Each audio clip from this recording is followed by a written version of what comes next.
যেখানে অপার সম্ভাবনার একটা পর্যটন কেন্দ্র হওয়ার জন্য একটা সুন্দর পরিবেশ সৃষ্টি হয়ে আছে, কিন্তু সরকার বাহাদুর ওদিকে যদি মনোযোগ দেয় আমরা চাই হাতিয়াটাকে উন্নত হয়ে যাবে। আমরা 3টে থানা হবে, 3-4টে থানা হবে হাতিয়াতে, ওই পরিমাণ জায়গাও আমাদের আছে। হাতিয়ার 3টে উপজেলা হওয়ার মতো জায়গা অবশ্যই আছে। এখন যদি সরকার বাহাদুর আমাদের জন্য এই কাজটা করে দেয় আমরা আজীবনে সরকারের কাছে কৃতজ্ঞ। বিভাগ না হওয়া পর্যন্ত আমাদের আন্দোলন চলমান থাকবে। যতদিন বিভাগ আমাদেরকে না দেওয়া হবে, ঘোষণা না করা হবে, ততদিন আমরা রাজপথেই থাকব।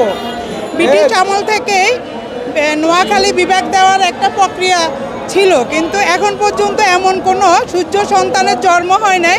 আমরা নোয়াখালী সদর গেটে তাদের নাম স্বর্ণ অক্ষরে লিখে রাখবো। হাতিয়া 2100 বর্গ কিলোমিটার আমাদের সাগরকন্যা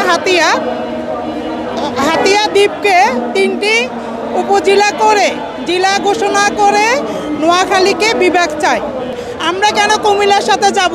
আমরা চিটং ডিভিশনে আছি, আমরা চিটং ডিভিশনেই থাকবো যতক্ষণ পর্যন্ত নোয়াখালী বিভাগ না হয়।